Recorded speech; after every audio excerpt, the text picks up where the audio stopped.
Today we are talking about positivity.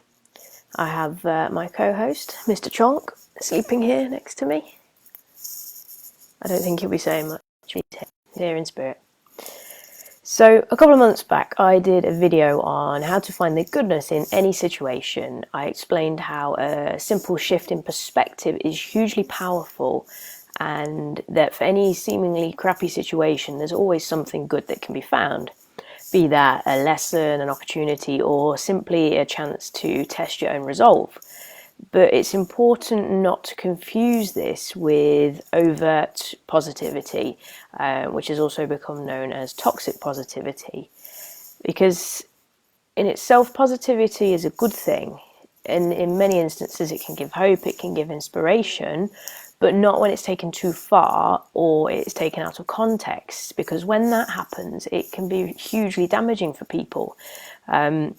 Toxic positivity is simply a case of rejecting anything other than the positive, which on the surface can seem like a really good thing, but when you actually strip it back, it's hugely problematic, because in failing to acknowledge and accept the hardships of life and the things we'd rather not feel, we end up putting them aside and we leave them there rather than actually dealing with them.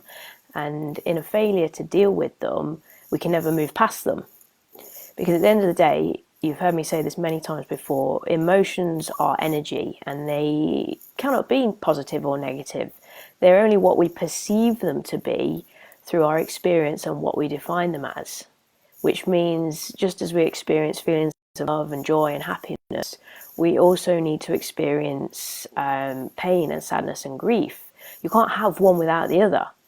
And attempts at being overly positive and preventing those negative emotions essentially stop you from being whole. They ultimately prevent you being happy, because wholeness is the ultimate route to happiness. And when we're in those darkest days, we don't need to hear about how things are going to be better, or how we need to keep hope, or how we just need to keep trying. What we really need is to feel those feelings, to experience them fully, and then let them pass. We need to lean into them in order to go past them.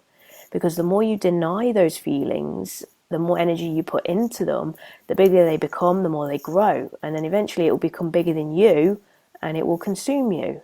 And then it becomes extremely hard to get past it. When someone is being overly positive with you and they're throwing positive things at you, it's often out of a desire to help. But what it really shows is a lack of understanding and an ignorance in wanting to hear how you really feel. It's unintentionally undermining your feelings. And that's what happens, I'm guilty of it too. We all are. It's human nature to want to say something to make people feel better without having to actually go to extremes to do it, to put ourselves out to make them feel better. So it's just easier to say something. And it's human nature, everybody does it. But it's so important to understand that while positivity has its place, it's part of something much bigger, and it's part of a balance. When you're human, you need to feel. You need to feel everything, the good, the bad, the ugly, all these different things. And if you can't do that, you're never going to be whole, and then you're never going to be able to create the life that you want. And anything you do create will be meaningless because you're not prepared to feel both sides of the scale. So obviously I'm not suggesting that you need to be a miserable bastard, but what I am saying is you need to think about whether or not your attempts at positivity are helpful or not, be that towards yourself or towards other people.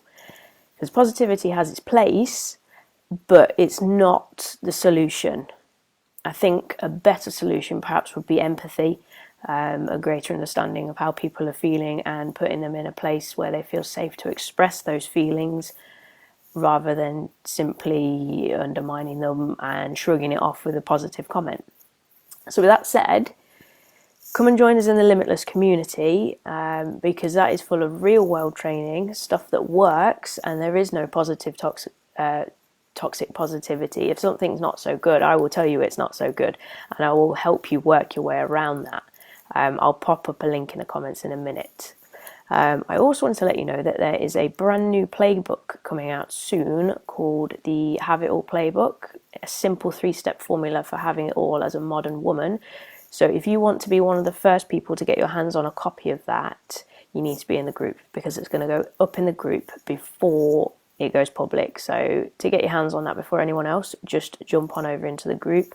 The link is going to go up in the comments shortly.